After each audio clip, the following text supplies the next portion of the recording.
Praise God. Praise the Lord.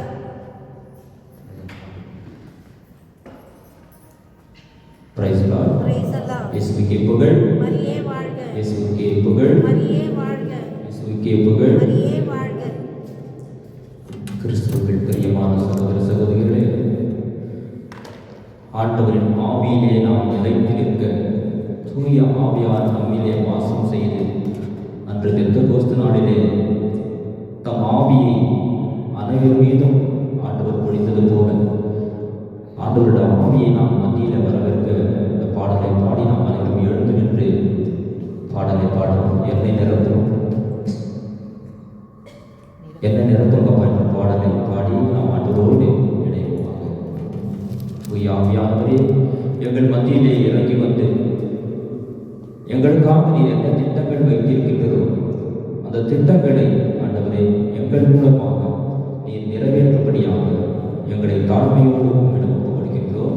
ஆமென். என்ன நேரத்துக்குப்பா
More than a man, not more than a man.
உங்கள் பிரியமானவர்களே அமர்ந்து கொள்ளும்படியாக கேட்டுக்கொள்கின்றேன்.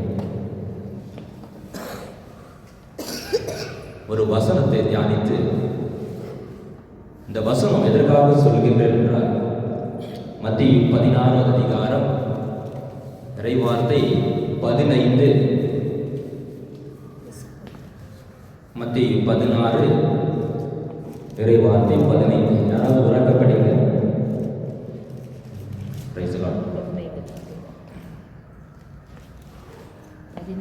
மத்தேயு 16, 15. ஆனால் மார்க் 16, 15. மார்க்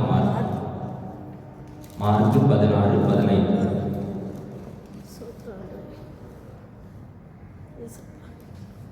இயேசு அவர்களை நோக்கி, உலகமெங்கும் சென்று படைப்புக்கெல்லாம் நற்செய்தியை பறைசாற்றுங்கள். Price the Lord. இயேசு அவர்களை நோக்கி, உலகெங்கும் சென்று படைப்பிற்கெல்லாம் நற்செய்தியை பறைசாற்றுங்கள் என்றார். இதை நம்ம கொண்டிதானா? எல்லாரும். இந்த செய்தியை பார்த்து கொண்டிருக்கின்ற அனைவருக்கும் நற்செய்தி எப்படி பரப்புவது என்றால், இந்த செய்தியை பார்த்து கொண்டிருக்கின்ற, இந்த செய்தியை கேட்டுக்கொண்டிருக்கிற மக்கள் இதை மற்றவர்களுக்கு பகிர்ந்து, நமது ஆலயத்தில் வியாழந்தோறும் 5:30 மணி அளவில் ஜெபமாலையும் தொடர்ந்து நற்செய்தி நடக்கின்றது. அநேக மறைபொருளை தூய ஆவியானவர் விளக்கிக் கொண்டிருக்கிறார். ஆனால் நம் மக்களுக்கு அது தெரியாமல் போகின்றது. Price the Lord. ஆகவே இந்த செய்தியை பார்த்து கொண்டிருக்கிறவர் இதை மற்றவர்களுக்கு பகிர்ந்து, உங்களுக்கு மறுபடியும் இந்த செய்திகள் கிடைக்க வேண்டுமானால் ஆங்கிலத்தில் சப்ஸ்கிரைப் என்பார்கள், அதை செய்யும்படியாகவும், இதை அநேகருக்கு பகிர்ந்து, நீங்களும் ஆண்டவரில் இந்த செய்தி நானும் உலகெல்லாம் பறைசாற்றினேன் என்ற ஆண்டவரோடு இணைந்து நீங்களும் விசுவாசத்தோடு இந்த செய்தியை பரப்புவீர்கள் என்று நான் நம்புகின்றேன். Price the lord. Hallelujah, hallelujah. Amos அதிகாரம் 3 இறைவார்த்தை 7-8. ஆமோஸ்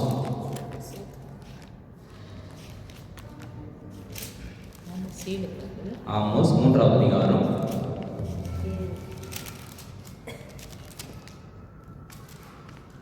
7-8. தம் ஊழியர்களாகிய இறைவாக்கினர்களுக்கு தம் மறைபொருளை வெளிப்படுத்தாமல் தலைவராகிய ஆண்டவர் ஏதும் செய்வதில்லை. சிங்கம் கர்ஜனை செய்கின்றது, அஞ்சி நடங்காதவர் எவர்? தலைவராகிய ஆண்டவர் பேசியிருக்க இறைவாக்கு உரைக்காதவர் எவர்? கரங்களை தட்டாங்களா? புரிச்சுங்களா? இந்த வார்த்தை தெளிவடைச்சிங்களா? கேட்டுச்சிங்களா? தம் ஊழியர்களாகிய இறைவாக்கினர்களுக்கு தம் மறைபொருளை வெளிப்படுத்தாமல் தலைவராகிய ஆண்டவர் எதுவும் செய்வதில்லை. ஊழியர்களுக்கு மறைபொருளை விலைக்கு சொல்லிடுவாருங்க. ஊழியர்களுக்கு சொல்வார். ஊழியர் என்ன பண்ணுவார்? மக்கள், இறை மக்களுக்கு, இயேசுவில் அன்பு பிள்ளைகளுக்கு ஊழியர்களை வச்சு ஆண்டவர் பேசுவார். கரங்களாக இருந்த கரங்களை.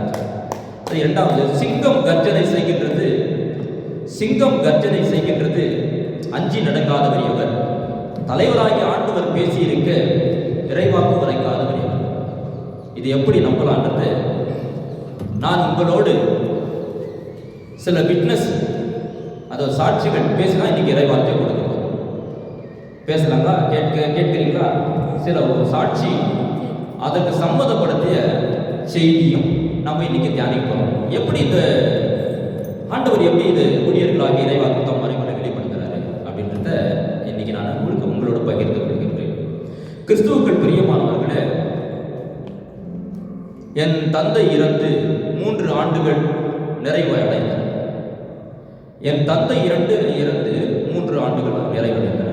என் தந்தை இறந்து 1 ஆண்டு நிறைவுற்ற வரையிலும் எனக்கு எந்த ஒரு காட்சியும் வரவில்லை. ஆண்டவரோடு நாம் இருக்கும் பொழுது அநேக காட்சிகள் ஆண்டவர் வெளிப்படுத்துவார். ஆண்டவரோடு இருக்கும் பொழுது அநேக காட்சிகள் வெளிப்படுத்துவார். அப்பொழுது ஒரு நாள் நான் காட்சியில அன்று என்னுடைய திருமண நாள், அன்று என்னுடைய திருமண நாள் ஒரு காட்சி கண்டேன். என் வீட்டிலே வானதூதர்கள் வருவதும் போவதுமாக காட்சி கண்டேன். விடியற்காலை 3 மணி வானதூதர்கள் வருவதும் போவதுமாக, விண்ணகத்துக்கு ஏறுவதும் இறங்குவதுமாக என் வீட்டிலே பறந்து பறந்து சென்று கொண்டிருக்கிறார்கள். நான் அதை பார்த்து நடுக்கத்தோடு பார்க்கிறேன். என்னுடைய அண்ணன் பிள்ளைகளாக இருக்கிற மாதிரி பார்த்தோம். அந்த வானதூதர் என்னிடம் வந்து பக்கத்தில் வரும்பொழுது நான் அல்லேலூயா அல்லேலூயா என்று கத்திக்கொண்டேன். என்ன கத்திக்கினேன்? ஹல்லேலூயா ஹல்லேலூயா ஹல்லேலூயா என்று கத்திக்கொண்டேன். அப்போது அந்த வானதூதர்கள் மறுபடியும் என்கிட்ட வந்து உன் தாய் ஒரு நாள் தான் இருப்பாங்க உயிரோடு அப்படின்னு சொல்லிட்டு மறுபடியும் போயிட்டாங்க. Price the Lord.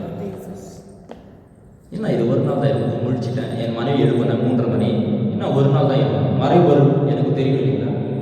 அந்த மறைபொருளை நான் உங்களோட பகிர்ந்துக்கிறேன். இந்த ஒரு நாள் என்பது என்ன? இந்த ஒரு நாள் எப்படி இது அம்மா கிட்டே சொல்லிட்டேன், அக்கா கிட்டேயும் சொல்லிட்டேன். ஒரு நாள் அம்மா உயிரோட. இந்த ஒரு நாள் ரகசியம் நம்ம தெரிஞ்சுக்கணும்னா தானியேல் தீர்க்கதரிசனம் 9வது அதிகாரத்துக்கு போகணும்னா அப்படி நான் சொல்றேன். இப்போ எடுத்துங்க தானியேல் தீர்க்கதரிசனம் 9வது அதிகாரத்தில் 22லேருந்து தானியேல் ஒரு காட்சி கனவு கண்டாரு. அவர் வேண்டுதல் செய்ய தொடங்குறார் ஆண்டவர்கிட்ட. தன்னுடைய மக்களுக்காக குற்றம் போக்கும் பலியாக தன் பாவங்களை அறிக்கையிட்டார். தானியேல் 9வது அதிகாரத்தில் வருது. 22 படிக்கலாம். ஒரு நிமிஷங்க. தானியேல்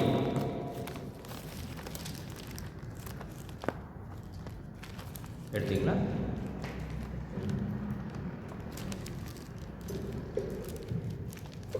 ஒன்பதாவது அதிகாரம்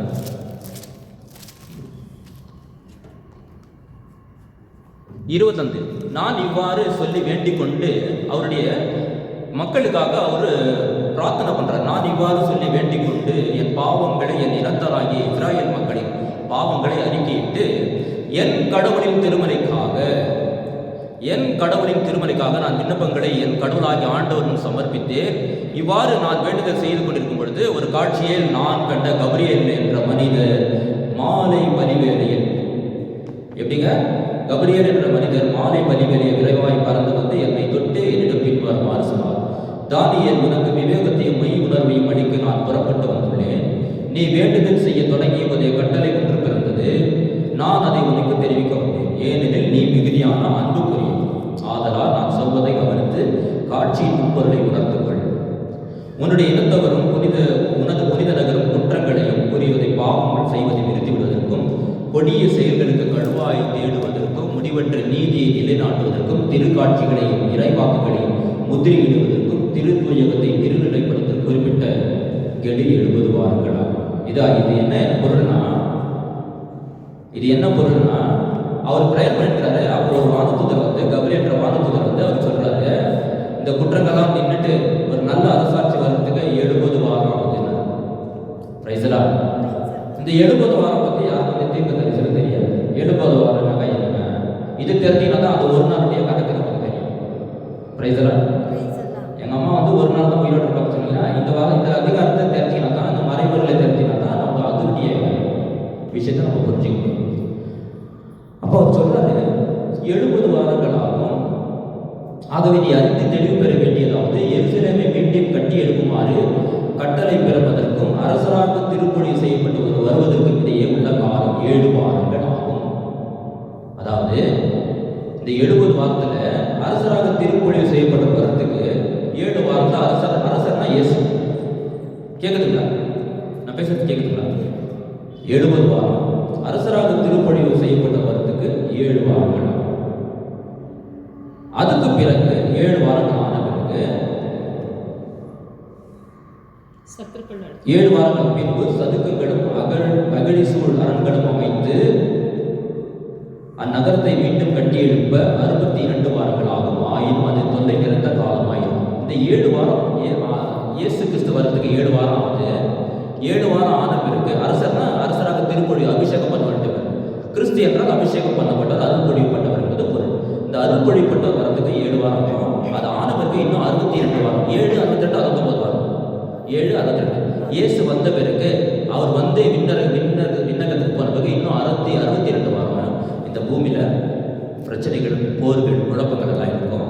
கடைசி ஒரு வாரம் வந்து அவனுக்கு சந்தர்ப்பம் கொடுக்கும். யாருக்கு? அழகுக்கு. திரும்பி மறுபடியும் சந்தர்ப்பம் கொடுக்கப்படும். அப்புறம் எல்லாம் முடிவு பண்ணிட்டு இதனுடைய செய்தி சொல்லப்படும்.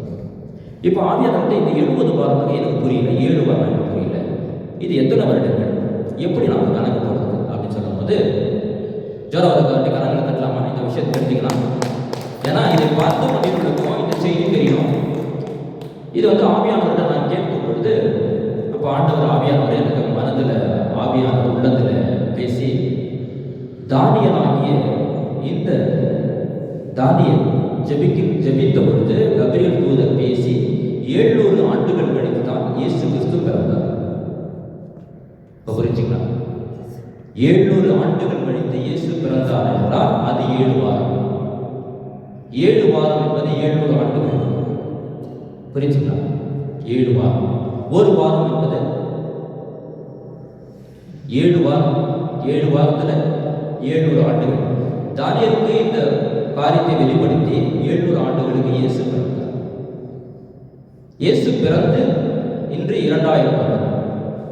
இப்போ மொத்தம் வந்து எத்தனை வாரம் ஆயிரம் கணக்கு 7, இங்கே 21ஆம் நூற்றாண்டு, 21 வாரம். இயேசு பிறந்து 7 வாரம், 28 வாரம் கழிந்திருக்கு. கரங்களை தட்டாங்க. புரிச்சுங்களா? மொத்தம் டோட்டலா 28 வாரம். இயேசு தானியேல் கிட்ட இந்த மெசேஜ் சொல்லி 7 வாரத்தில் இயேசு பிறந்தார். இயேசு பிறந்து விண்ணேற்பு அடைந்த பிறகு இது 21 நூற்றாண்டு ஆகியிருக்கிறது. 21 வாரம் ப்ளஸ் 7 வாரம், 28 வாரம் ஆகியது. இன்னும் 38 வாரங்கள் இருக்கின்றன. இப்போ நீங்கள் நினைக்கலாம், இந்த ஒரு நாள் அம்மா, இந்த ஒரு வாரம் என்பது 100 ஆண்டுகள், ஒரு நாள் என்பது 14 ஆண்டுகள். கரங்களை தட்டலாமா? புரிஞ்சுக்கலாம்? ஒரு நாள் என்பது 14 ஆண்டுகள்.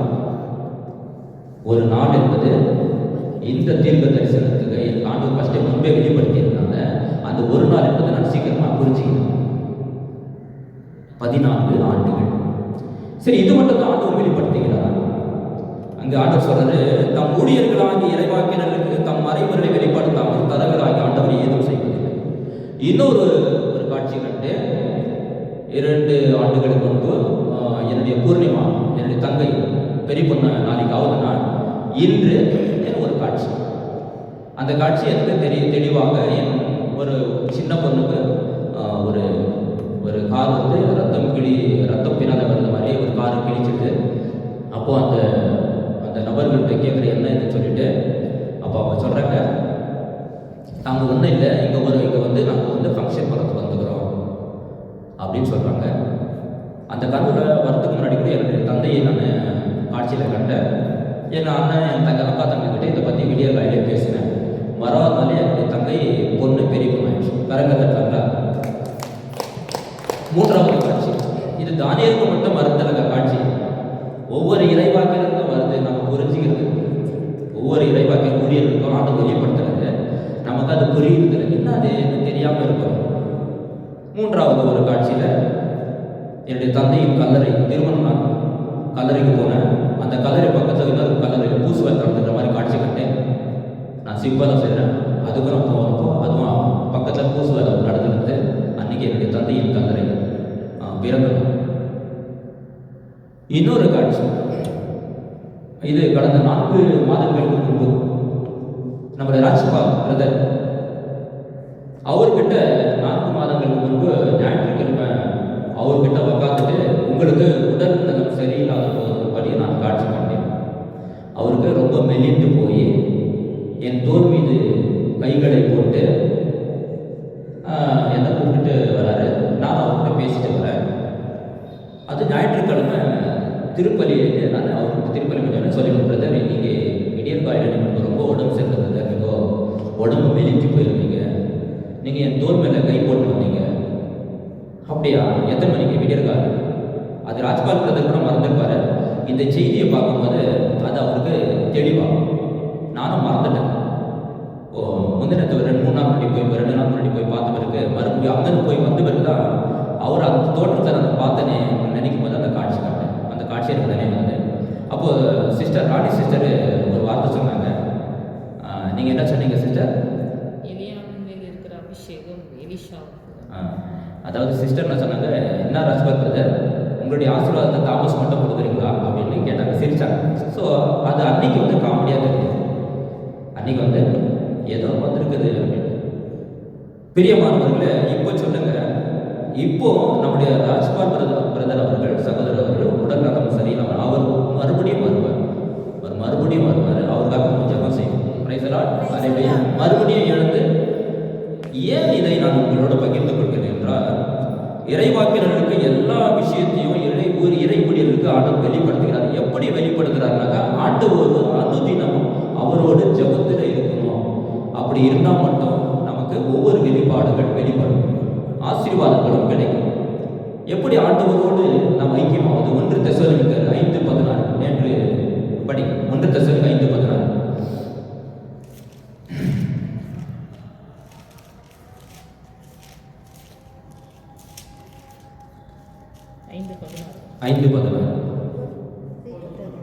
எப்பொழுதும் மகிழ்ச்சியாயிருங்கள். எப்பொழுதும் மகிழ்ச்சியாயிருங்கள். இடைவிடாது இரண்டு வேண்டுங்கள். எல்லா சூழ்நிலையிலும் நன்றி கூறுங்கள். உங்களுக்காக இயேசு கிறிஸ்து வழியாக கடவுள் வெளிப்படுத்தியே திருவுளம் இதுவே. அப்படின்னாக்கா ஆண்டவர் சொல்றாரு, எப்பொழுதும் மகிழ்ச்சியாக இருங்கள், இடைவிடாது ஜெபியுங்கள், எல்லா சூழ்நிலைகளையும் நன்றி செலுத்துங்கள். எல்லா சூழ்நிலையும் ஆண்டவருக்கு நன்றி செலுத்துங்கள். துன்ப வேலையில கூட நன்றி செலுத்துங்கள். அப்படி செய்யும் பொழுது நம்ம எப்பொழுதும் மகிழ்ச்சியாக இருக்க முடியுமா? ஒன்று நம்ம கேட்கணும். எல்லா சூழ்நிலைகளையும் எல்லா விதமான சூழ்நிலையும் ஆண்டவருக்கு நன்றி செலுத்தணும். இடைவிடாமல் ஜெபிக்கணும். இடைவிடாமல் நம்ம ஆண்டவர்கிட்ட ஜெபிக்கணும், ஜெபம் பண்ணணும். நம்ம அது பண்றோமா? அப்படி பண்ணும்போது நமக்கு என்னென்ன கிடைக்குதுன்னு பார்த்துக்கலாமா? ஆசீர்வாதங்கள் கிடைக்குது. சில ரகசியங்களும் இப்போ நம்ம தெரிஞ்சுக்கணும். நமக்கு இப்போ இம்பார்ட்டன்ட் வந்து சில ரகசியங்கள். இது வந்து பைபிள் ஸ்டடி தான் நம்ம பண்ணுறோம். மறைநூலில் மறைத்து கிடக்கின்ற ரகசியங்களை நாங்கள் வெளிப்படுத்துகின்றோம். Price the Lord. மறைநூலில் ரகசியங்கள் நிறைய இருக்குது. அந்த ரகசியங்களை வெளிப்படுத்த அமல அன்னையின் ஆலயத்தில் அநேக ஊழியர்கள் இருக்கிறார். கரங்களை தட்டலாம். அநேக ஊழியர்கள் ஆண்டவர் உருவாக்கி. இப்போ நீங்கள் படிங்க 1 யாக்கோபு 17.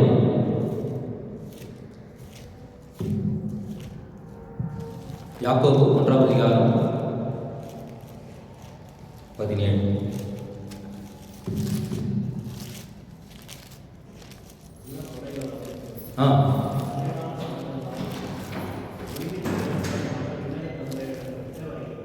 நல்ல கொடைகள் அனைத்தும் நிறைவான வரமெல்லாம் ஒளியின் பிறப்பிடமான விண்ணக தந்தையிடமிருந்து வருகிறது. அப்படின்னா நல்ல கொடைகள் அனைத்தும் விண்ணக தந்தையிடமிருந்து வருகிறது, நிறைவான வரம் எல்லாம். அப்போ இந்த வரங்கள்லாம் கிடைக்கணும்னா நம்ம என்ன பண்ணணும்னா, டெய்லி ஜெபிக்கணும். டெய்லி ஜெபிக்கணும். டெய்லி தானியேல் எத்தனை முறை ஜெபிச்சாங்க? 3 வேளையும் தானியேல் 3 வேளை ஜெபிச்சாரு. ஏனோக்கு ஆண்டவரோடு சஞ்சரித்தார். ஏனோக்கு வந்து என்ன போல கரங்க தட்டமா எப்பெல்லாம் நம்ம வந்து ஆண்டவரை பற்றி நினைச்சுக்கிட்டு வேலை செய்யும்போது பாடிக்கிட்டு வண்டியில் போகும்போது ஆண்டவர்கிட்ட பேசிக்கிட்டு யாருக்கிட்டாவது பேசும்போது ஆண்டவர்கிட்ட சோத்திரம் பண்ணிக்கின்னு இப்போதான் அதுக்கு முன்ன அப்படி கரங்க தட்டு. எப்பொழுதும் ஆண்டவரோடு நடந்தார். எனக்கு எப்பவுமே ஆண்டவரோடு நடந்தார் என்றால் அவர் எப்பவுமே ஆண்டவரோடு பேசிட்டு இருந்தார். எப்படி ஆண்டவரோடு பேசுறது? திருப்பாடல் 103 படிங்க. அது படிச்சுட்டு ரகசியங்களை தெரிஞ்சுக்கலாம். திருப்பாடல் 103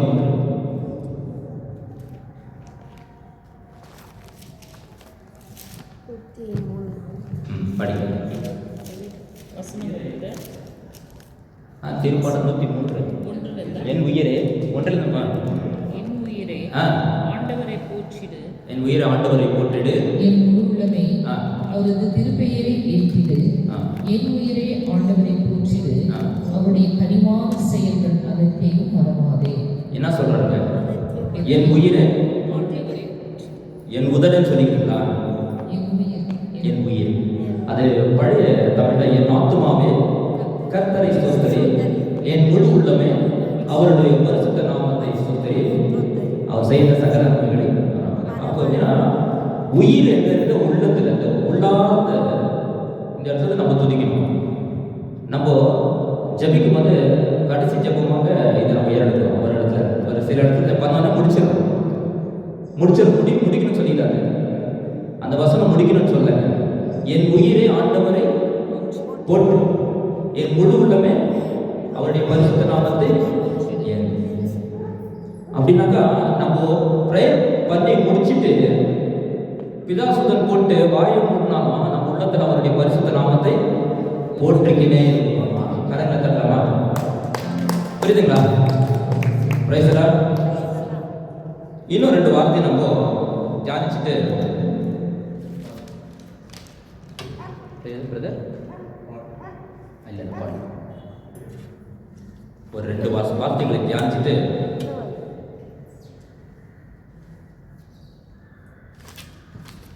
பாட்டு போடலாம்ன்றீங்களே. ஓகே, இப்போ ஒரு மத்திய 24:29 படிச்சிடுங்க. மத்திய 24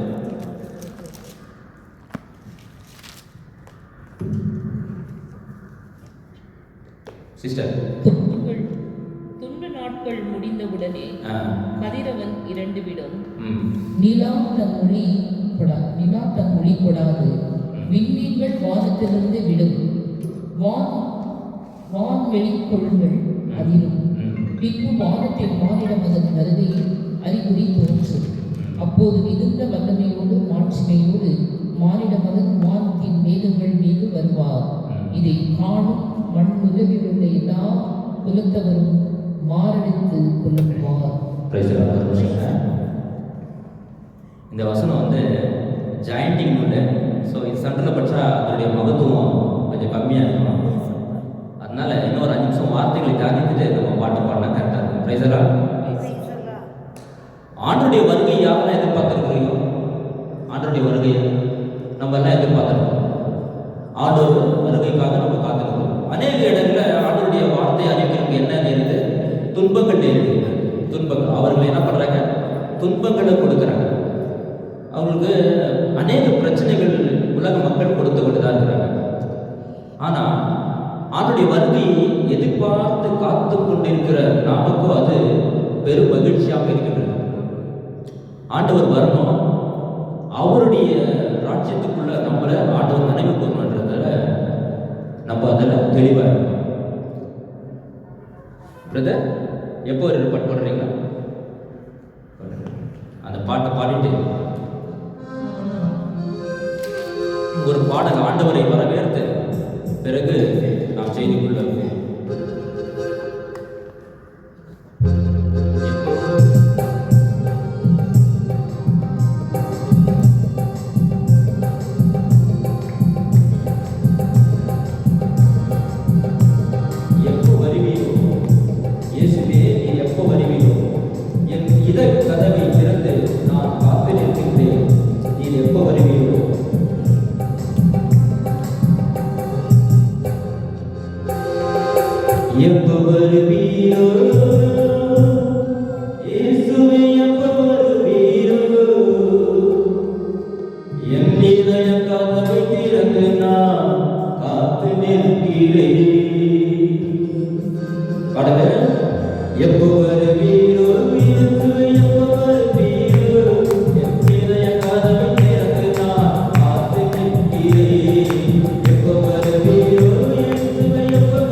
எங்களை தேர்ந்தெடுத்து ஆண்டவரே அப்பா எங்கள் ஒவ்வொருவரையும் ஆண்டவரே உமது ஊழியத்திற்காக அழைத்துக் கொண்டீரே உமக்கு நன்றி ஆண்டவரே அப்பா எங்கள் ஊழியமாக ஆண்டவரே ஒவ்வொரு இறை மக்களையும் ஆண்டவரே அப்பா உமக்காக ஆயத்தம் செய்ய ஆண்டவரே எங்களை அழைத்ததற்காக உமக்கு நன்றி ஆண்டவரே காலையிலே மதியானத்திலே இரவிலே நடுக்காலத்திலே காலையிலே மதியானத்திலே இரவிலே நடுக்காலத்திலே ஏராஜாவே பட்டத்தங்கிலியே ஏராஜாவே பட்டத்தங்கிலியே என்னை வாழவிட்டு விழுகின்றலே என்னை வாழவிட்டு விழுகின்றலே எப்ப வருவீரோ எப்ப வருவீரோ என் இதயங்கதவை திறந்து நான் காத்து நிற்கிறேன் எப்ப வருவீரோ எப்ப வருவீரோ என் இதயங்கதவை திறந்து நான் காத்து நிற்கிறேன் பிரியமே மனவாளனை உன் வருகைக்காக எதிர்பார்க்கிறேன் என் நேசரே என் இன்பமே என் தஞ்சமே என் வீடு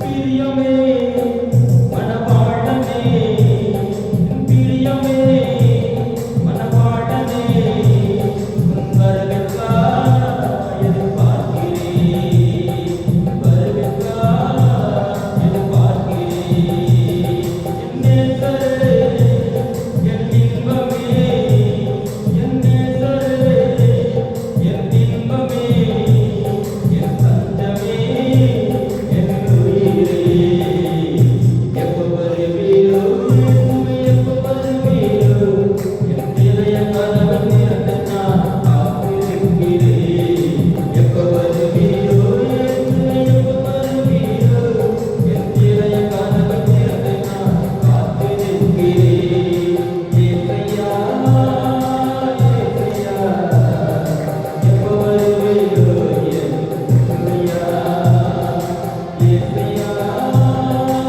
ஏசையா எப்ப வருவீரோ ஏசையா காலையிலே மதியானத்திலே காலையிலே மதியானத்திலே இரவிலே நடுக்காலத்திலே இரவிலே நடுக்காலத்திலே ஏராஜாவே பட்டத்தங்கிலியே ஏராஜாவே பட்டத்தங்கிலியே என்னை வாழவைத்து வந்து விழுகின்றலே என்னை வாழவைத்து வந்து விழுகின்றலே எப்ப வருவீரோ எப்ப வருவீரோ என் இதய கதவை திறந்து நான் காத்து நிற்கிறேன் எப்ப வருவீரோ எப்ப வருவீரோ என் இதய கதவை திறந்து நான் காத்து நிற்கிறேன்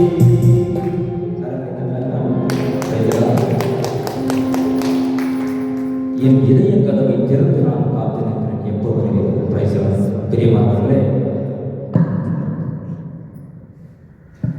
சிராக் 33:1 ஆண்டவருக்கு அஞ்சி நடப்போருக்கு தீங்கு ஏதும் நேராது அவர்களை அவர் சோதனையின்றி மீண்டும் மீண்டும் விடுவிப்பார் ஆண்டவருக்கு அஞ்சி நடப்போருக்கு தீங்கு ஏதும் நேராது அவர்களை அவர் சோதனையின்றி மீண்டும் மீண்டும் விடுவிப்பார் பிரைஸ் நமக்கெல்லாம் பைபிள் வாசிக்கிறவர்களுக்கு எல்லாருக்கும் ஒரு சீக்கிரட்டை இப்போ வெளியே வந்து ஆண்டவர் ஒரு விஷயத்தை நமக்கு வெளிப்படுத்துறார் தொடக்க நூல் 6வது அதிகாரத்தில் தொடக்க நூல் 6வது அதிகாரம் எடுத்துங்க தொடக்க நூல்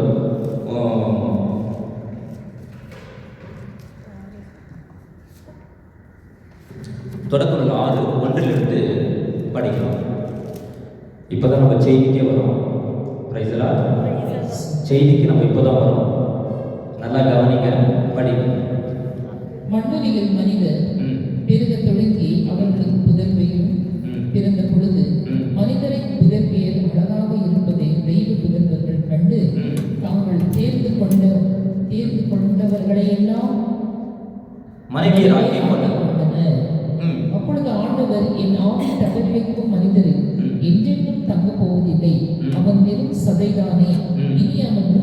20 ஆண்டுகளை வாழ்வான் என்றார்.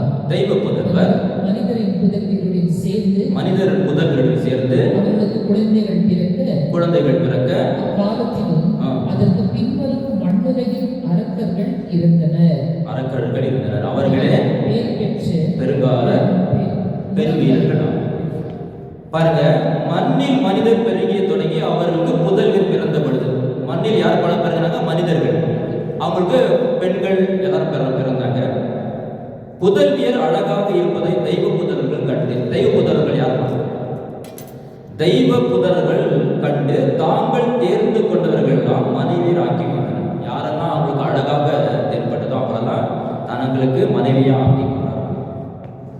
அப்பொழுது ஆண்டவரை, என் ஆவி தவிரடிக்கும் மனிதன் என்றென்றும் தங்கப் போவதில்லை, அவன் வெறும் சதைதானே, இனி அவன் 120 ஆண்டுகளே வாழ்வான் என்றார். Price the Lord. இந்த செய்தியை படிக்கும் பொழுது, நானாக படித்த பொழுது, தெய்வ புதல்வர்கள் யாரு அப்படின்னு நினைக்கும்போது அவங்களும் ஒரு மனிதர்கள் தான் நினைச்சேன். அவங்க கூட தெய்வங்களை வழிபடுபவர்கள். இவ்வுலகின் தெய்வம் நம்பிக்கை கொண்டிராதோரின் அறிவு கண்களை குருடாக்கிவிட்டது. 2 கொரிந்தியர் 4:4. 2 கொரிந்தியர் அதிகாரம் 4:4 எழுதிக்கலாம். இவ்வுலகின் தெய்வம் நம்பிக்கை கொண்டிராதோரின் அறிவு கண்களை, நம்பிக்கை இல்லாதவங்களை யாருன்னாக்கா இயேசுவை நம்பாதவங்க எல்லாரும் ஆண்டவர் சொல்ற தெய்வ புதல்வர்கள் சொல்றாங்க. ஸோ இந்த வார்த்தையை நினைச்சு நான் என்ன நினைச்சிருந்தேன்னா, அப்போனா இயேசுவை ஏற்காதவர்கள் இயேசுவை ஏற்றுக்கொண்டவர்களை திருமணம் செய்து கொண்டார்கள். எகிப்தெல்லாம் பார்வோனுடைய காலத்தில் எல்லாம் எக்ஸசைஸ்லாம் பண்ணி உடற்பயிற்சி செஞ்சு நல்லா வலிமையாக இல்லையா, அவங்க தான் அரகரங்களை சொல்லப்பட்டிருக்கோம் நினச்சிருந்தாங்க. ஆண்டவர் சொன்னார், இல்லை தவறு நீ நினைக்கிறதுன்ட்டு. ஸோ 2 நாள் முன்னாடி வெளிப்படுத்தினார். கரங்க தட்டாங்க. அது வசனம் ஆதாரமும் ஆண்டு வெளிப்படுத்தின ஒரே ஒரு வசனம் தான் இருக்குங்க. அதுக்குள்ள அந்த மறைபொருள் ரகசியங்கள் ஒழிஞ்சிருக்கு. ஒரு வசனம் தான் இருக்கும். அந்த வசனத்துக்குள்ள மறை ரகசியங்கள் யாருனாக்கா, அப்போ வானத்துக்கும் பூமிக்கும் அப்பப்போ தேவதூதர்கள் வானதூதர்கள் வந்து போயிருக்காங்க. வந்து போனாங்க தான் இருக்காங்க. வந்து போனாங்களா இல்லைங்களா? லோத்து வீட்டுக்கு கூட வந்தாங்க. 2 மனிதர்கள் வந்தாங்க. வானதூதர்கள் சொல்லப்படுது, மனிதர்களும் சொல்லப்படுது. கப்ரியேல் தூதர் என்ன சொல்றாங்க? கப்ரியேல் என்னும் மனிதர் சொல்லப்படுது வேதத்தில். அப்போ எப்படி தெரிறாங்கனாக்கா, மனித வானத்திற்கு சரீரம் இருந்தாலும் அவங்க மனிதர்கள் போல தோன்றினார்கள். வானத்திற்கு சரீரம் இருந்தது, அவர்கள் பார்ப்பதற்கு எப்படி தெரிறாங்கன்னா மனிதர்கள் போல தோன்றினார்கள். இப்பதான் நீங்க தானியேல படிச்சீங்க, கப்ரியேல் என்னும் தூதர் வந்தார் மாலை வேளையில, அந்த மனிதர் சொல்லப்படுது, மனிதர். அப்போ இவங்க அழகா இருப்பதை கண்டு இந்த வானதூதர்கள் வந்து தான் திருமணம் செய்து கொண்டிருக்கிறார்கள். அவங்களுக்கு தான் குழந்தைகள் பிறந்திருக்குது. அப்போ அவங்க தொடர்ந்து அப்படியே இருக்கணும் இல்லையா, இருந்திருக்கணும் இல்லையா. ஃபர்ஸ்ட் இவங்க தானா நம்ம தெரிஞ்சுக்கணும். தெரியறதுக்கு முன்னாடி இந்த வானதூதர்கள்லாம் பூமிக்கு வந்து போனாங்க இல்லைங்களா, அது நம்மளுக்கு ஒரு சிலருக்கு தெரியாது இல்லைங்களா. அதை பற்றி நம்ம வேதத்தின் மூலியமாக சில விஷயத்தில் நம்ம தெரிஞ்சுக்க போகிறோம். யோபுக்கு எழுதிய திருமுகத்தில் 1 அதிகாரம் யோபுல வந்து 6வது அதிகாரம் படிங்க. 1, 6, 7 படிங்க.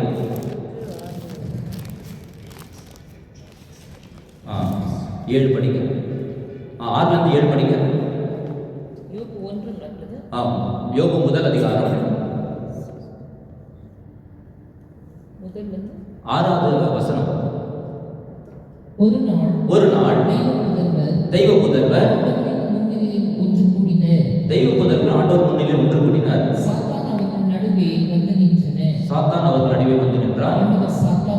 ஆண்டவர் சாத்தானிடம் எங்கிருந்து வருகிறாய் என்று கேட்டார். சாத்தான் ஆண்டவரிடம் பாருங்க, சாத்தான் என்ன சொல்றாரு?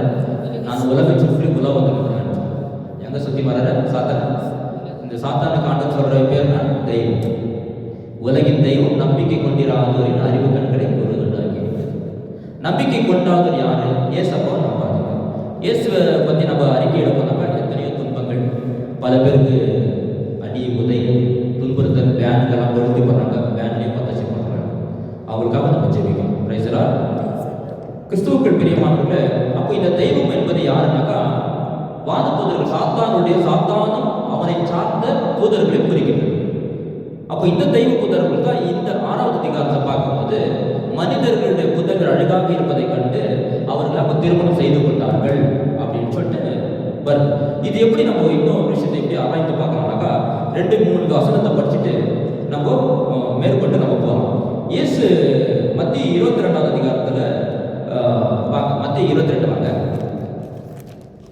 அதில் வந்து உயிர் தெழுதல் பற்றி அநேக கேள்வி வருது. உயிர் தெழுதல் இல்லை அப்படின்ட்டு அநேக பரிசேயரும் சதுசேயரும் பேசுறாங்க. அந்த இடத்துல ஆண்டவர் சொல்றார் பாருங்க, படிங்க சிஸ்டர் 26 படிங்க. அப்படியே 2ஆம் 3ஆம் 7ஆம் சகோதரர் வரை அனைவருக்கும் நடந்தது. அவர்கள் அனைவரும் பின்பு அப்பெண்ணும் இருந்தார். ஒரு நிமிஷம் படிச்சிருப்பாங்க. அதாவது அந்நாளில் உயிர்த்தெழுதல் இல்லை என்னும் கருத்துடைய சதுசேயர் இயேசுவை அணுகி, போதகரே, ஒருவர் மகப்பேரென்று இறந்து போனார். மகப்பேருனாக்க குழந்தை பாக்கியம் இல்லைன்னா இறந்து போயிட்டாக்கா அவருடைய மனைவியை குழந்தன் மனைவியாக ஏற்றுக்கொண்டு தம் சகோதரருக்கு வழிமரபு உருவாக்க வேண்டும் என்று மோசே உரைத்திருக்கிறார். எங்களுடைய சகோதரர் 7 இருந்தனர். மூத்தவர் திருமணம் செய்து மகப்பேர் என்று காலமானதார். அதாவது ஒரு கணவன் இறந்து போயிட்டாக்கா அந்த பெண்ணுக்கு குழந்தை கல்யாணம் பண்ணிட்டு குழந்தை கொடுக்கலாம். அந்த காலத்தில் மோய்சன் சட்டம் இருந்துச்சு. அந்த பெண்ணை விதவையாக விட்டுக்கூடாது, துணை கொடுக்கணும்னு சொல்றதுக்காக அது சட்டம் கொண்டு வந்தாங்க. அந்த பொண்ணை அந்த மாதிரி 7 பேர் நம்ம 7 பேருக்கும் திருமணம் நடந்தது. 7 பேருக்கும் குழந்தை பிறக்கல. 7 பேரும் செத்து போயிட்டாங்க, இறந்து போயிட்டாங்க. 7 பேர் இறந்து போயிட்ட பிறகு நீங்கள் சொல்கிற மாதிரி உயிர் தெழுதல் இருக்குதுன்றீங்களா? வானத்துக்கு எல்லாரும் வானத்தில் போயிடுவோம்னு நீங்கள் சொல்கிறீங்க இல்லையா? அப்போது அந்த பொண்ணுக்கு யார் புருஷனாக இருப்பாங்க, யார் கணவனாக இருப்பாங்கன்னு கேள்வி கேட்குறாங்க. புரியுதுங்களா? அப்போது யாருக்கு 7 பேரும் கல்யாணம் பண்ணிக்கணும், 7 பேர் சுத்தம் பண்ணாங்க. இந்த அம்மா ஒரு நாள் இறந்து பண்ணாங்க, வானில் ஒத்து போயிட்டாங்க. நீங்கள் சொன்ன மாதிரி உயிர் தெழுதல் இருக்குதுன்னு சொன்னால் அந்த அம்மா உயிரோட எழுந்த பிறகு அவங்க யாரை கல்யாணம் பண்ணிக்குவாங்க, யாருக்கு மனைவியாக இருப்பாங்கன்னு இயேசுவை கேள்வி கேட்குறாங்க. இப்போ இயேசு என்ன பதில் சொல்லியிருப்பாரு? கீழே தொடர்ந்து படிச்சாக்கா படிங்க. இப்போ பாருங்க, அப்படி 2ஆம் முறை பாருங்க, அங்கே சொல்கிற ஆண்டவர் இயேசு மறுபடியும் உங்களுக்கு மறைநூலும் தெரியாது, கடவுளின் வல்லமையும் தெரியாது. எனவே தான் தவறான கருத்தை கொண்டிருக்கிறீர்கள். ஏனெனில் உயிர் தெழுந்தவர் யாரும் திருமணம் செய்து கொள்வதில்லை, அவர்கள் விண்ணக தூதரை போல் இருப்பார்கள். இறந்தோர் உயிர் தெழுதலை பற்றி கடவுள் உங்களுக்கு உரைத்துள்ளதை நீங்கள் வாசித்ததில்லையா? ஆபிரகாமின் கடவுள், ஈசாக்கின் கடவுள், யாக்கோபின் கடவுள் நானே என்று சொன்னார். அப்படின்னா என்ன சொல்றேன்னா, ஆண்டவர் இறந்து போனது உயிர் தெழுந்த போது யாருக்கும் மனைவியாக இருப்பாங்க, வான தூதரை போல இருக்காங்க. இந்த சாப்பிட்டே எனக்கு அப்போனா யாரையும் கல்யாணம் பண்ணிக்க மாட்டாங்க. வான தூதர்களுக்கு சிற்றின்ப ஆசைகள் இல்லை அப்படின்னு நினைச்சேன். புரியுதுங்களா? வான தூதருக்கு இந்த வசனம் என்ன சொல்லுதுன்னா, வான தூதருக்கு சிற்றின்ப ஆசை இல்லை. வசனம் அப்படிதான் சொல்லுது வசனம். ஆனா இயேசுவோடு இருந்து இயேசுவை பின்பற்றுவர்களுக்கு அந்த ஆசைகள் இல்லை. இயேசுக்கு கீழ்ப்படினாங்க. இயேசு சொன்ன போதுதான் கபிரியல் தூதரிடம், வான தூதர் கபிரியல் தானியேலிடம் வந்தார். இயேசு சொன்ன போதுதான் அவங்க யாருக்கிட்ட போனாங்க, அங்கே போனாங்க. மரியாதைக்கு போயிட்டு இந்த செய்தி சொன்னாங்க. இயேசு சொன்ன கீழ்ப்படினார்கள் வானதூதர். இந்த வானதூதர்கள் கீழ்ப்படியாதவர்கள். யாரு? அழுகையோடு இருக்கிறவங்கள யாரு? கீழ்ப்படியாதவர்கள். அவங்க இயேசுவுக்கு கீழ்ப்படியாதவர்கள், விண்ணக பிதாவுக்கு கீழ்ப்படியாதவர்கள். அவங்களுக்கு சிற்றின்பங்கள் பெண்கள் மீது மனிதர்கள் புதருக்கு ஆசை இருந்தது. அது நம்ம ஒரு வசனத்தை நம்ம அவங்க எப்படி இருந்தாங்க, எந்த சரீரம் எப்படி இருந்தாங்க, அவங்களை பார்க்கறதுக்கு எப்படி இருந்தாங்க பார்க்கும்போது லோத்து சாப்டருக்கு வாங்க. லோத்து படிக்கலாம். நீங்கள் 9வது அதிகாரம் 19வது அதிகாரம் எடுத்துங்க.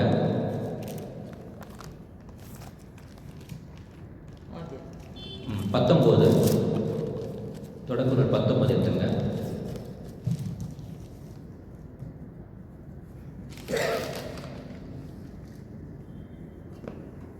பன்னெண்டாவது இறைவார்த்தை படிங்க.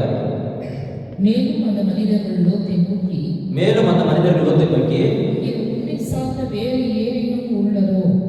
மேலும் அந்த மனிதர்கள் லோத்தை நோக்கி, இங்கே உன்னை சார்ந்த வேறு யாரும் உள்ளதோ? புதல்வியரோ உன்னை சார்ந்த வேறு யாரேனும் இந்நகரில் இருந்தால் அவர்களை இடத்திலிருந்து உன்னுடனே அழைத்து கொண்டு போய்விடு.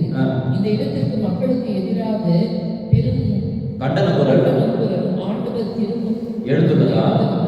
நாங்கள் இந்த இடத்தை அழிக்கும்படி எங்களை அவர் அனுப்பியுள்ளார் என்றார். இது எதுக்காக இங்க சொல்றாங்கன்னாக்கா, மேல் நோக்கி படிக்கும் பொழுது லோத்துவை அவங்க காப்பாத்துறதுக்கு வந்திருக்கிறாங்க. சோதம் கமரா அடிக்கிறதுக்காக வந்து தூதர்கள். இவங்க எப்படி இருந்தாங்கன்னா மனிதரை போல இருந்தாங்க. மேலும் அந்த மனிதர்கள் அப்படின்னு தான் போட்டிருக்கு கீழே. அவங்க எப்படி இருந்தாங்க பார்க்கறதுக்கு? அந்த வான தூதர்கள் மனிதர்கள் போல இருந்தாங்க. மேல 5வது படிங்க, 5வது அதிகாரம் பிறகு லோத்தை கூப்பிட்டு, இன்று இரவு உன்னிடம் வந்த ஆடவர் எங்கே? நாங்கள் அவர்களோடு உறவு கொள்ளுமாறு அவர்களை எங்களிடம் கொண்டு வா என்றார். பாருங்க, அவங்க கேட்குறாங்க. அந்த மக்கள், சோதம் குமரா மக்கள் என்ன சொல்றாங்கன்னா, இன்று உங்ககிட்ட வந்த ஆடவர் எங்க? அவங்களோட நம்ம உறவு கொள்றோம்ன்றாங்க இந்த மண்ணுலக மக்கள். அப்படின்னாக்கா அவங்களுடைய சரீரம், வானத்துதரின் சரீரம் எப்படியாக இருந்தது? மனிதர்கள் போல வானத்துக்குரிய சரீரம் மிகவும் அழகாக இருந்தார்கள். அப்போ இவங்களுக்குள்ள இவங்க உண்டார்கள். இவங்க லோத்து வீட்டுக்கு வந்து இந்த 19வது அதிகாரம் வந்து படிச்சிங்கன்னாக்கா, லோத்து வீட்டில் வந்து லோத்துக்கிட்ட சாப்பிட்டுக்கிறாங்க. அவரும் சமைச்சு கொடுத்துருக்கிறாரு. ஆபிரகாம் கூட சாராய்க்கு அவங்க காட்சி கொடுக்கும்போது அவர் சமைச்சு கொடுத்தாரு, சாப்பிட்டுருக்குறாங்க, உணவாக இருக்குது. இதெல்லாமே நடந்துருக்குது. இதெல்லாம் நடந்துக்கும் போது ஆண்டவர் இதெல்லாம் அனுமதிச்சுக்கிறாரு. ஆனால் இவங்க இதை தப்பு பண்ணும்போது ஆண்டவர் அனுமதிக்கிறார். வறுத்து போட்டு சாப்பிட்றது. ஆனால் எப்போ இவங்க மனிதர்களோட உறவு கொள்றதுக்கு பாவத்தில் விழுந்துட்டாங்களோ, இவங்க ஆண்டவர் என்ன பண்ணுறாருனாக்கா, இப்போ எடுத்துங்க யூதா 1வது அதிகாரம் 6-7 படிக்கும்.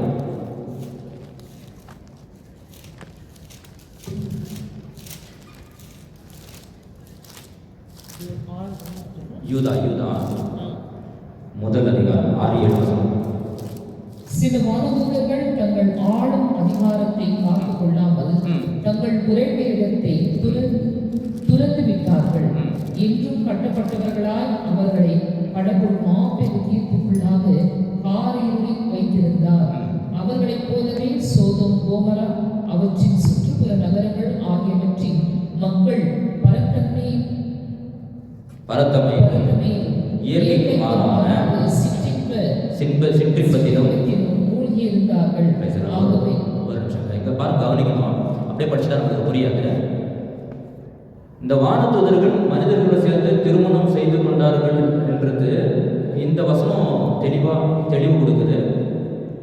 அது எப்போ வரைக்கும் அவங்க பண்ணாங்களோ அது கூட நமக்கு வெளிப்படுத்துறேன். அவங்க எப்போ மட்டும் அவங்களை என்ன பண்ணார் ஆண்டவர்ன்றது இப்போ சொல்லிடுறேன்.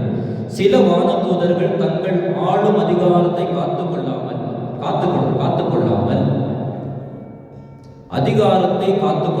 தங்கள் உறைவிடத்தை துறந்து விட்டார்கள். என்றும் கட்டப்பட்டவர்களாய், புரியுதுங்களா? என்றும் கட்டப்பட்டவர்களாய் அவர்களை கடவுள் மாபெரும் தீர்ப்பு நாளுக்காக காரில் வைத்திருக்கிறார். மாபெரும் தீர்ப்பு நாள் இருக்குது, ஆண்டவருடைய வருகை நாள், தீர்ப்பு நாள். அந்த தீர்ப்பு நாளில் அவங்களுக்கு ஆண்டவர் அவங்களை கட்டி வச்சுக்கிறாங்க. தீர்ப்பு நாள் தான் கட்டிடுறாங்க. அவர்களைப் போலவே, நல்லா கவனிங்க, இதுதான் இந்த பாயிண்ட் தான் ரொம்ப இம்பார்ட்டன்ட். அவர்களைப் போலவே நான் என்ன அர்த்தம் பாருங்க, நெக்ஸ்ட் வர அர்த்தம். அவர்களைப் போலவே சோதோம் கொமரா அவற்றின் சுற்றுப்புற நகரங்கள். அப்படின்னா சோதோம் கொமரா மக்கள் என்ன எப்படி இருந்தாங்க? சிற்றின்பத்தில் மூழ்கியிருந்தாங்க. வானதூதர் பார்த்தா கூட விடாம உடன் அவங்க மேல ஆசைப்பட்டார்கள். அதுதான் அந்த வசனம் சொல்லுது. அவர்களைப் போலவே சோதோம் கொமரா அவற்றின் சுற்றுப்புற நகரங்களை ஆகியவற்றின் மக்கள் பரத்தமையிலும். அப்படின்னா இந்த வானதூதர்கள் அழகை சேர்ந்த வானதூதர்கள் அவங்க சிற்றின்பத்தை நம்ம பரத்தமையில் ஈடுபட்டார்கள். புரியுதுங்களா நான் சொல்ல புரியுதுங்களா? அவர்களுக்கு சுற்றுப்புற நகர் ஆகியவற்றின் மக்கள் பரத்தமையிலும் இயற்கைக்கு மாறான சிற்றின்பத்திலும் மூழ்கி இருந்தார்கள். ஆகவே அவர்கள் என்றும் அணையாத நெருப்பில் தண்டிக்கப்பட்டார்கள். அவர்கள் நமக்கு ஒரு பாடமாயிருந்தார்கள். அப்படின்னா இந்த வானதூதர்கள் சாத்தான் அழகை, அதான் காமத்தின் பேய், விபச்சாரத்தின் பேய். நம்ம சொல்றீங்களா, இது விபச்சார பேய், இது களவு, இது திருட்டு பண்ற பேய், இந்த ஆவி இவங்க கிட்ட இருக்குது அப்படின்னு சொல்ல பாருங்க. இவங்கெல்லாம் யாருன்னா இந்த வானதூதர்கள். இவங்களை என்ன பண்ற ஆண்டவர் பார்த்தாரு மனிதரின் தீச்சல் அதிகமாக பெருக ஆண்டவர் நோவாகிட்ட தான் பல பேழையை செஞ்சாரு. அந்த பேழையில 40 நாள் விடாமல் மழை அடிச்சுட்டு பாருங்க. இந்த மனிதனை மட்டும் காப்பாற்றி அந்த மனிதர்கள், அந்த வானதூதர்கள் எல்லாரும் அடிச்சாங்க. பாதத்தை கட்டி கரங்களை கட்டினாங்க. அந்த சாப்டர் 6வது அதிகாரம் படிக்கும்போது ஆண்டவர் எல்லாவற்றையும் சீர்படுத்தி சரிப்படுத்துறார். அப்போ கூட ஒரு சின்ன சின்ன விஷயங்கள் நம்மக்கிட்ட நடந்துருக்கிறதுனால ஆண்டவர் தன்னுடைய ஒரே மகனை அனுப்பி அந்த மனிதருக்குள்ள இந்த தீய எண்ணங்கள் உருவாகி ஆண்டவரையே எதிர்க்கும் அளவுக்கு மனிதர்கள் என்ன பண்றாங்க, ஆண்டவரை ஏற்றுக்கொள்ளாமல் இருக்கிறார்கள். Praise the lord. ஹalleluya. யூதா 1:20 படிங்க. ஒரு 4-5 வசனம் மறுபடியும் சீக்கிரம் படிச்சிடலாம். படிங்க. அன்பானவர்களே, தூய்மை மிகு விசுவாசத்தை அடிப்படையாக கொண்டு உங்கள் வாழ்வை கட்டி எழுப்புங்கள். தூய ஆவியின் துணையுடன் வேண்டுதல் செய்யுங்கள். கடவுளது அன்பின் நிலைத்திருங்கள். என்றென்றும் உள்ள நிலை வாழ்வை பெற. அதாவது கடவுளுடைய அன்பின் நிலைத்திருங்கள். அன்பான தூய்மை மிகு விசுவாசத்தை அடிப்படையாக கொண்டு இயேசு மீது விசுவாசம் கொள்ளுங்க. அவரையே வாழ்வாக நம்ம வச்சிருக்கோம். தூயாவின் துணையோடு வேண்டுதல் செய்யுங்கள். Price the Lord. 2 யோவான் 1:7 படிங்க.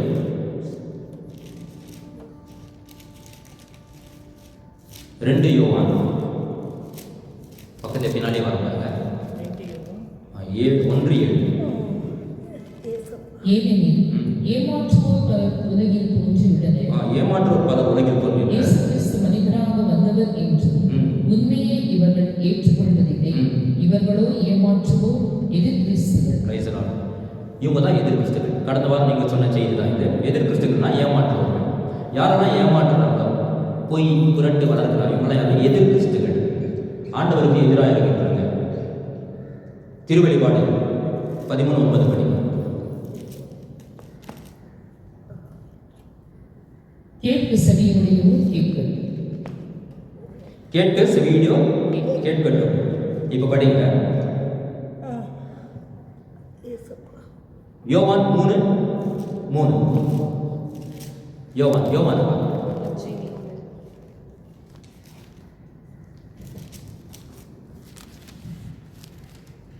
இயேசு அவர்களை பார்த்து, மறுபடியும் பிறந்தாலன்றி எவரும் இதை ஆட்சியம் காண இயலாது என மிக உறுதியாக உங்களுக்கு. இயேசு சொல்றாரு, மறுபடியும் பிறந்தாலன்றி எவரும் இறையாட்சியை காண இயலாது என மிக உறுதியாக உங்களுக்கு சொல்கிறேன். மறுபடியும் நம்ம பிறக்கும். எப்படி பிறக்கும்? தூய் ஆவியானவர் பிறக்கும். நிகதம் கேட்கிறார், மறுபடியும் எப்படி தாய் வயிற்றில் போய் நம்ம பிறக்க முடியும்? தூய் ஆவியான பிறகுனா நம்ம அதை திரும்ப ஜெபிக்கணும். Price the Lord. தூய் ஆவியான ஏனோட எப்படி ஆண்டவரோடு நடந்தாலும் அது போல நம்மளும் ஆண்டவரோடு பேசணும், ஆண்டவரோடு தொடர்புல இருக்கணும், ஆண்டவரோட நம்ம உறவு பண்ணணும். அப்போதான் அவர் நம்ம நல்ல நல்ல காட்சிகளை நம்மளுக்கு வெளிப்படுத்துவார். இல்லைனாக்கா நம்ம கண்ணில் என்ன வரும்? பாம்பு, வள்ளி, ஒரு மாதிரி பயங்கரமான இதெல்லாம் நல்ல காட்சிகளை வச்சுட்டாங்க. Price the Lord. இப்போ இன்னொரு வார்த்தையை நம்ம தியானிச்சுட்டு கடைசி ஒரு பாடலை பாடுவோம். மத்தேயு 13:47 வலை உண்மையை சொல்றாரு. படிங்க.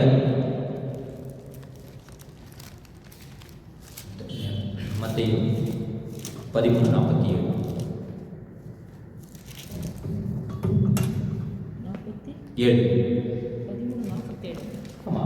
13வது அதிகாரம் மத்தேயு 47வது இறைவன். விண்ணரசு கடலில் வீசப்பட்டு எல்லா வகையான மீன்களையும் வாரிக்கொண்டு வரும் வலைகோப்பாகும். படிங்க. வலை நிறைந்ததும் அதை எடுத்துக்கொண்டு போய் அறையிலே உட்கார்ந்து நல்லவற்றை கூடையில் சேர்த்து வைப்பார், கெட்டவற்றை வெளியே எறிவார். இவ்வாறே உலக முடிவிலும் நிகழும். வானதூதர் சென்று நேர்மையானவர்களிடையே இருந்து தீயோரை பிரிப்பார். பின் அவர்களை தீச்சூளையும் தள்ளுவார். அங்கே அழுகையும் அங்கலாய்ப்பும். Price the Lord. இப்போ இதனுடைய அர்த்தம் பாருங்க. விண்ணரசு கடலில் வீசப்பட்ட வலை. கடல் வந்து உலகம். கடல் வந்து என்னது? இந்த உலகம். மீன் வந்து மனிதர்கள். மீன் யாரு? இந்த ஓமை நல்லா புரியும். மீன் வந்து மனிதர்கள். கடல் வந்து உலகம், மீன் வந்து மனிதர்கள். கூடை. இந்த மீனில் வந்து வலை இழுத்து வருவதற்கு கூடை சேர்ந்து. கூடை எது சொல்றது? கூடை எதை பற்றி? வாழ்வுதரும் நூலின் பெயர். கூடை எதை பற்றி சொல்றது? வாழ்வுதரும் நூலின் பெயர் எழுதப்படும். நல்ல கூடை. வானதூதர்கள் தீயோரை நல்லோரையும் உலகத்திலே பிரித்தெடுப்பர். வானதூதர்கள் தீயோரை நல்லோரையும் உலகத்திலே பிரித்தெடுப்பர். தீயோரை எதிர் கிறிஸ்துகள், அழகையை சார்ந்தவர்கள். கிறிஸ்தவர்களை துன்புற்றியவர்கள். இவர்களை தீச்சுவிலே கடைசி காலத்தில் ஆண்டவர் ஒப்பு கொடுப்பார். Praise the lord. Hallelujah, hallelujah. ஒரு கடைசி ஒரு பாடல்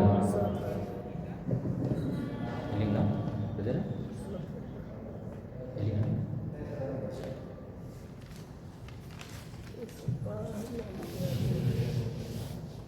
போற்றுங்கள் ஆண்டவரை, வாழ்த்துங்கள் அவர் பெயரை.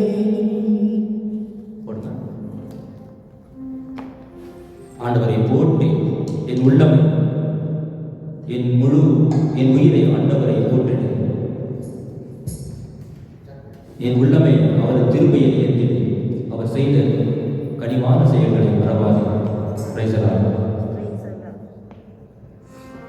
போற்றுங்கள் ஆண்டவரை, வாழ்த்துங்கள் அவர் பெயரை, பாடுங்கள் அவர் புகழை, மகிழுங்கள் நினைந்து அவர் செயலை, அருளுங்கள் அவர் ஆண்டவரை, அருளுங்கள் அவர் ஆண்டவரை, உயர்ந்த இலக்கம் உள்ளவரை, பாடுங்கள் பாடுங்கள், அளவற்ற மேன்மை மிகுந்தவரை, பாடுங்கள் பாடுங்கள், சொற்களை கடந்த வல்லவரை, பாடுங்கள் பாடுங்கள், மக்கள் புகழ்ந்து உயர்வரை, பாடுங்கள் பாடுங்கள், போற்றுங்கள் ஆண்டவரை, பாடுங்கள் அவர் பெயரை, பாடுங்கள் அவர் புகழை, மகிழுங்கள் நினைந்து அவர் செயலை, அருளுங்கள் அவர் ஆண்டவரை,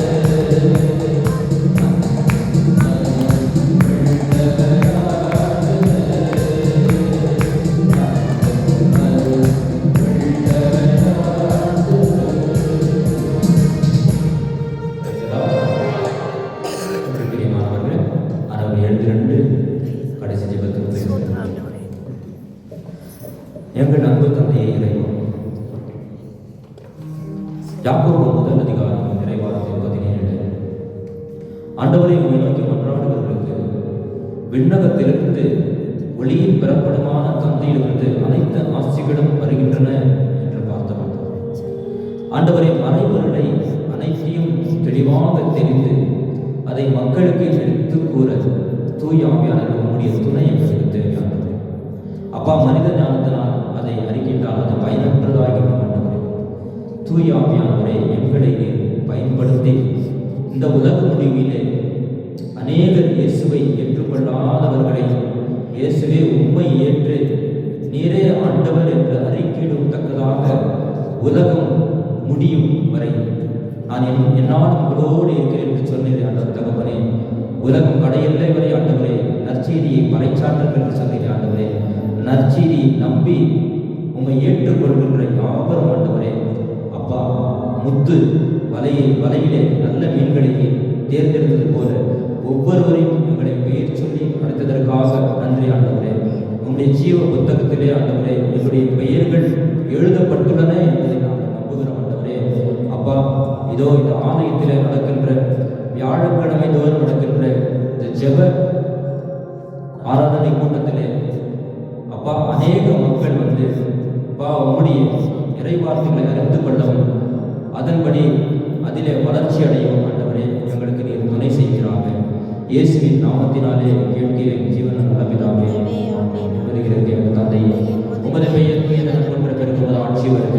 உமது திருவிழம் நிலைகளே நிறைவேறுவது போல மண்ணுலகிலும் நிறைவேறுக. எங்கள் அன்றாட உணவை இன்று எங்களுக்கு தாரும். எங்களுக்கு எதிராக குற்றம் செய்வோரை நாங்கள் மன்னிப்பது போல எங்கள் குற்றங்களை மன்னியும். எங்களை சோதனைக்கு உட்படுத்தாதையும் தீமையை எங்களை விழுந்தெடுப்பாங்க. அருள் நிறைந்த மரியே வாழ்க, ஆண்டவர் உடனே பெண்களும் ஆசை பெற்றவள் நீரே. உம்முடைய திருவயிற்றின் கனியாகிய இயேசுவும் ஆசை பெற்றவரே. புனித மரியே, இறைவனின் தாயே, பாவிகளான எங்களுக்காக இப்பொழுதும் எங்கள்